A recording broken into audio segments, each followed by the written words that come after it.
भाई लोग, भाई कल कितना बढ़िया मैच हुआ भाई, लखनऊ और कोलकाता के बीच। मोहम्मद शमी भाई, फिर वो रिंकू सिंह पाजी भाई, काफ़ी बहुत बढ़िया मैच हुआ।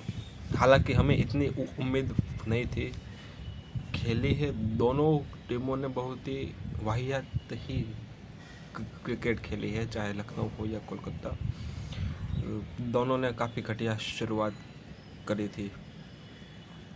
और शुरू से शुरू करते हैं। एक बार स्टेडियम था लखनऊ का, अटल बिहारी वाजपेयी स्टेडियम था, और लखनऊ ने पहले टॉस जीतकर बॉलिंग करने का फैसला लिया। तो कोलकाता की ओर से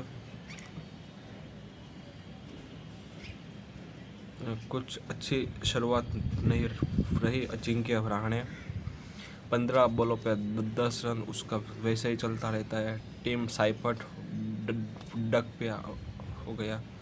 फिर अंग्रकुश रघुवंशी ऑब्स्ट्रैक्ट फील्ड के तहत वो आउट हो पाए। पर मुझे जब भी मैंने वो मैं जब लाइव था, मतलब मैं जब लाइव मैच देख रहा था, तब भी मैंने देखा कि वो ऑब्स्ट्रैक्ट फील्ड में मुझे नहीं लगा। हालांकि वो अंग्रकुश रघुवंशी ने थोड़ी सी डायरेक्शन भी चेंज करी थी, परंतु वो इंटेंशनली नहीं थी। हम जब बैट्समैन होते हैं और हम जब रन के लिए जाते हैं और फ़ौरन से तुरंत यदि सामने से नो कॉल आती है, तो हमारी थोड़ी सी डायरेक्शन चेंज होती है। थोड़ी सी हम जैसे जा रहे थे, उस तरीके थोड़े से ऐसे या थोड़े से ऐसे, इस तरीके से थोड़ा सा डायरेक्शन चेंज तो होती है। तो फिर उसके साथ जो फील्डर ने थ्रो फेंकी, तो फिर वो रघुवंशी के पाँव पे जाके लगी, शूज़ पे लगी। और अंग्रकुश रघुवंशी तब उस वक्त वो डाइव करने का सोच रहा था, क्योंकि वो अपने क्रिस को वो फील्ड कर सके। तो फिर वो डाइव लगाते वक्त ही उसका पैर के साथ वो बॉल फील्डर की टच हो गई। तो ऋषभ पंत ने, मोहम्मद शमी ने अपील मांगी लखनऊ ने, तो उसको आउट घोषित कर दिया। 9 रन किए। फिर कैमरन ग्रीन 21 बॉलों पे 34 रन। फिर रोमान पावल 1 रन। तो कोलकाता की 4 विकेट 31 पे 4 विकेट गिर गई थी। वहाँ पे कैमरन ग्रीन और रिंकू पाजी ने जिम्मेदारी संभाली। कैमरन ग्रीन ने 34 किया और रिंकू सिंह। फिर कैमरन ग्रीन के आउट होने के बाद फिर से पारी लड़खड़ाई। अनुकूल रॉय कुछ कर नहीं पाए पहले ही बॉल पे, और रमनदीप सिंह भी 11 बॉल पे 6 रन, वो भी कुछ कर नहीं पाए। पर लेकिन सामने के छोर से रिंकू सिंह खड़ा हुआ था। तो फिर जो नॉन स्ट्राइकर इन पे जो भी खेल रहा था, अनुकूल रॉय हो, रमनदीप सिंह हो, सुनील नारायण हो, वो सभी रिंकू को स्ट्राइक दे रहे थे। तो रिंकू ने 51 बॉलों पे 83 रन किया और टीम का स्कोर 155 फाइटिंग टोटल तक पहुंचा दिया। और लखनऊ में एक बहुत बढ़िया पॉजिटिव बात थी पूरे मैच में, तो वो थी मोहसिन खान की बॉलिंग। मोहम्मद शमी ने 4 में 34, मोहसिन खान ने 4 ओवर 1 मेडन 23 रन 23 रन और 5 विकेट भाई उसने पंजा लिया। प्रिंस यादव भी एक पॉजिटिव है, 4 में 24। फिर दिग्विजय सिंह राठी 4 में 46। फिर जॉर्ज लिंडे 2 ओवर में 18 रन 1 विकेट, और एडम माकरम 2 ओवर में 9 रन। तो 156 का टारगेट चेज हो रहा था। तो मिचेल मार्श और एडम माकरम दोनों ओपनिंग के लिए उतरे।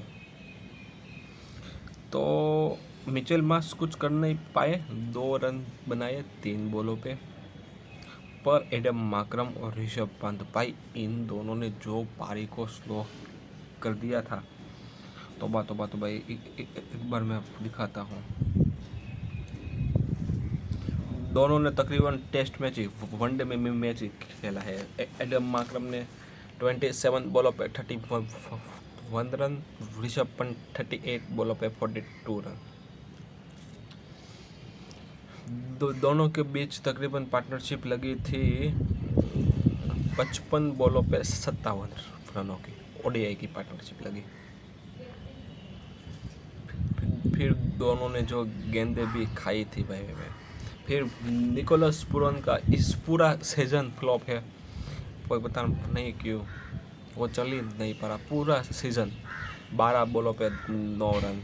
फिर आयुष बडोनी 19 बॉलों पे 24। मुकुल चौधरी वो कुछ कर नहीं पाए, 2 बॉलों पे 1 रन। हिम्मत फिर कुछ कितने रन बाकी थे, क्या 30 रन बाकी थे।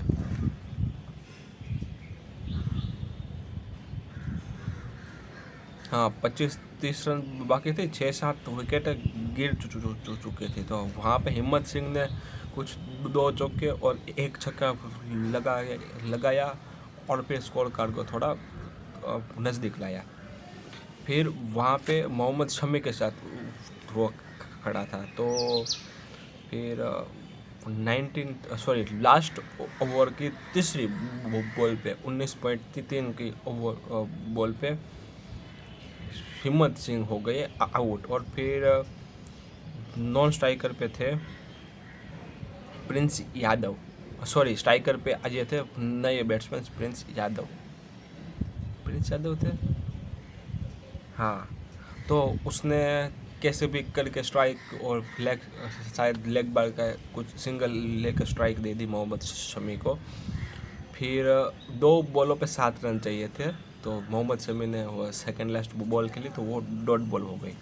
फिर 1 बॉल पे 7 रन चाहिए थे और वहाँ पे मोहम्मद शमी ने कार्तिक त्यागी बॉलर था। कार्तिक त्यागी हालांकि बहुत बढ़िया है, कभी कभार हो जाता है, तो उसने कार्तिक त्यागी ने वो वहाँ पे छक्का खा लिया मोहम्मद शमी से। वो तो मोहम्मद शमी तो वही लिहाज से खेल रहा था कि मैं आऊँगा और मैं घुमाऊँगा। वो बिल्कुल वो 2022 में जो मेलबर्न में जो कोहली था कि मुझे डायमेंशन का नहीं पता है, मुझे स्टेडियम का नहीं पता है, कौन सा बॉलर है नहीं पता है, बस मुझे मारने हैं छक्के। मोहम्मद शमी बस वही जोन में था कि बस मुझे मारने हैं छक्के। और मैच हो गया टाई, लास्ट बॉल पे छक्का लगाया, मैच हो गया टाई।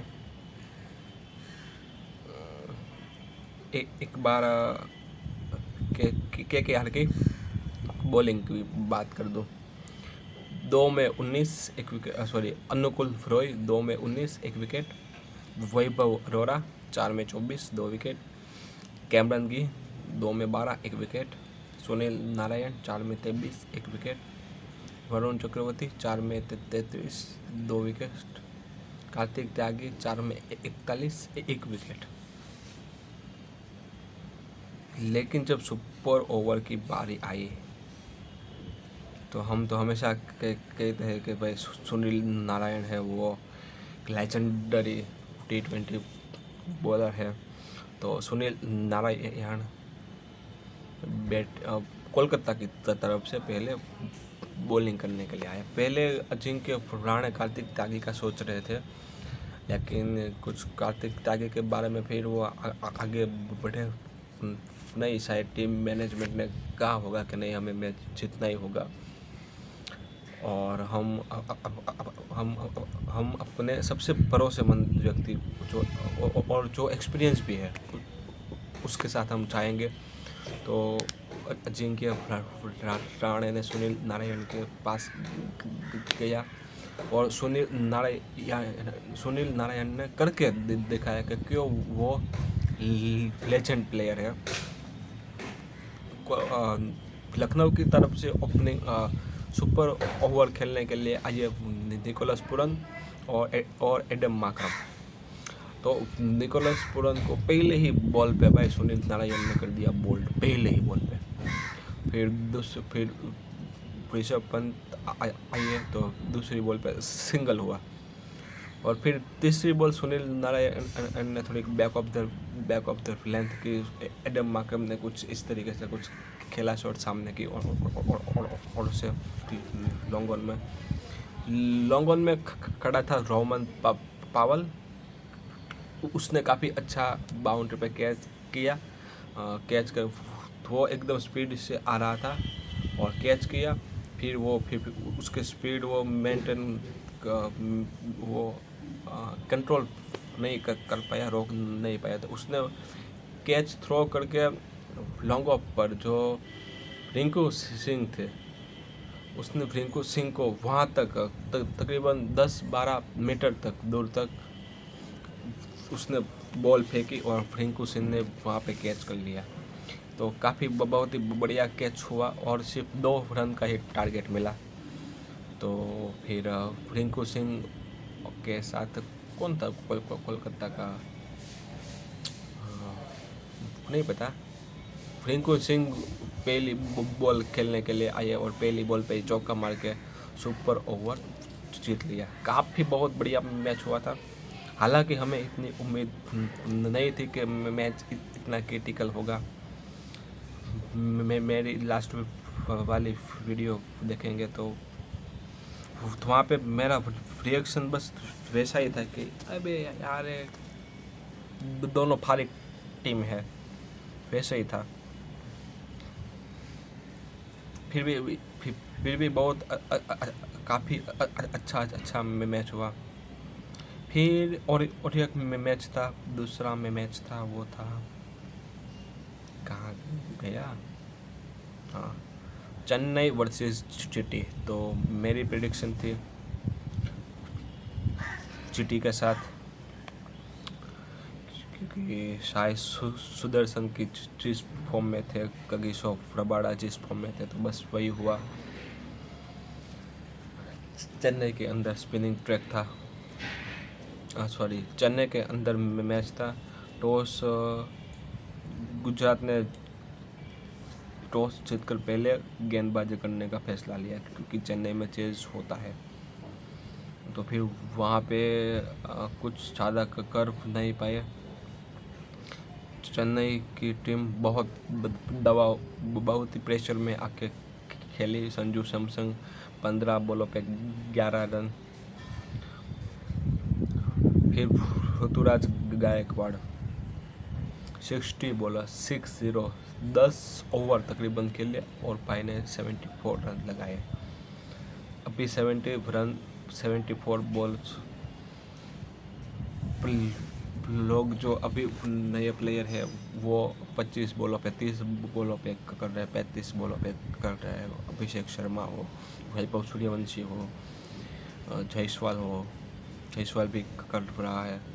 फिर आप दूसरा कुछ प्लेयर में ले लीजिए, वो प्रियांश आर्या हो, प्रभ सिमरन सिंह हो, फिर कौन से वो कोलकाता में वो फिन एलन तो चलो यंगस्टर नहीं है, फिर भी वो भी करते हैं। तो हर एक ओपनर है वो 25-30 बॉलों पे 60-70 करता है। और इस ऋतुराज गायकवाड़ ने 60 बॉलों पे तकरीबन आधी पारी खेली और भाई ने सिर्फ 74 स्कोर किया, 123 का स्ट्राइक रेट। बहुत बड़ा गिला शिकवा है। फिर उर्विल पटेल 3 बॉलों पे 4 रन, ज़्यादा कुछ कर नहीं पाए। सरफराज खान पहले ही बॉल पे मोहम्मद सिराज ने जो एज निकाली जोस बटलर के हाथों, हाँ, पहले ही बॉल पे क्रॉस सिमर था सिराज ने बहुत। फिर डेविड बेरिस भी कुछ कर नहीं पाए, 2 रन 9 विकेट। शिवम दुबे 17 बॉलों पे 22 रन। कार्तिक शर्मा 9 बॉलों पे 15। जेमी ओवरटन 6 बॉलों पे 18 रन। और फिर इससे कराते 158 पे 7 विकेट टोटल स्कोर हुआ चेन्नई का। गुजरात में बॉलिंग की बात कर दो तो मोहम्मद सिराज 4 में 23 1 विकेट, कगिसो रबाड़ा 4 में 25 3 विकेट, नो डाउट बहुत बड़ा प्लेयर है।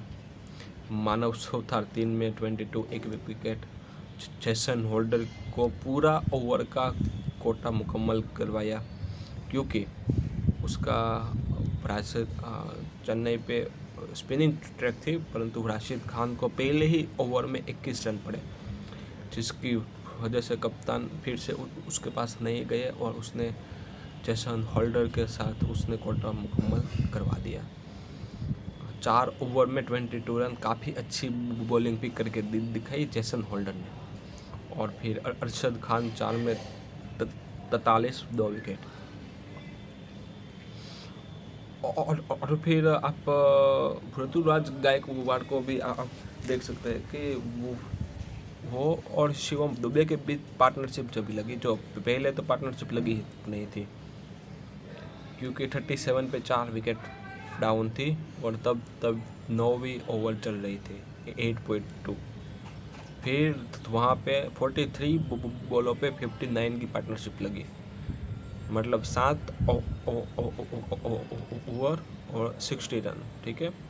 तो वहाँ पे शिवम दुबे ने 70 बॉलों पे 22 किया और ऋतुराज गायकवाड़ ने 26 बॉलों पर 30 किया। तो वहाँ पे ऋतुराज गायकवाड़ की अप्रोच मुझे अच्छी नहीं लगी, और फिर जो उसको जो एक्सेलरेट करना चाहिए था वो एक्सेलरेट भी ढंग से नहीं कर पाया। और फिर जब चेस की बात आती है तो भाई गुजरात के टॉप 3 काफ़ी होते हैं। यदि आपको मैच जीतना हो या हारना हो, यदि आप टॉप 3 को आउट नहीं करेंगे तो फिर वो किसी भी साइड से मैच ले जाएंगे। यदि आपने टॉप 3 को आउट कर दिया तो फिर आप मैच जीत सकते हैं। तो चेन्नई टॉप 3 को आउट करने में नाकाम रही, और शुभमन गिल 23 बॉलों पे 33 रन और साई सुदर्शन 46 बॉलों पे 87 रन। और शायद इसी के साथ शायद सुदर्शन ऑरेंज के फोल्डर भी हो गए शायद। तो फिर जोस बटलर ने 30 बॉलों पे 39 कर दिया, और ये बिल्कुल इजीली 16-17 ओवर के अंदर फ्रेंचाइज हो गया 162-42। चेन्नई में बात कर दो तो पता नहीं इसने ये हुसैन को और क्यों उससे कोटा मुकम्मल करवाया। वो जो कहते हैं ना प्रोएक्टिव कैप्टन, जब भी राशिद खान को, अब इतना बड़ा स्पिनर है और राशिद खान को मार पड़ी तो उसने जेसन होल्डर के पास गया। पता है कि मेरा मेन स्पिनर का आज ओपड़े है, मुझे और भी ज़्यादा एक भी ओवर डालूंगा उसको तो उसको मार पड़ेगी।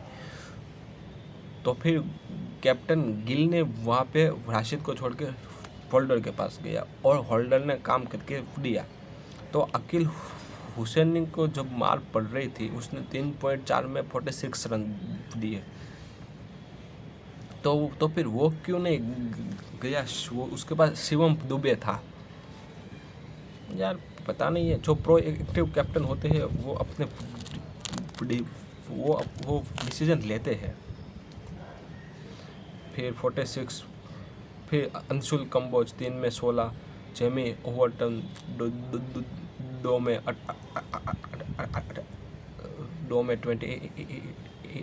20 रन, गुरजप्रीत सिंह 3 में 36, नूर अहमद 4 में 29। स्पिन में सिर्फ एक ही प्लस पॉइंट था, नूर 4 में 29 एक विकेट। और फिर जो शुभमन गिल की जो स्टंपिंग कराई थी, लेग साइड पे वाइड पे बॉल फेंकी और फिर हवा में जो वो पैर था किसका, शुभमन का। फिर शिवम दुबे एक ओवर में 7 रन।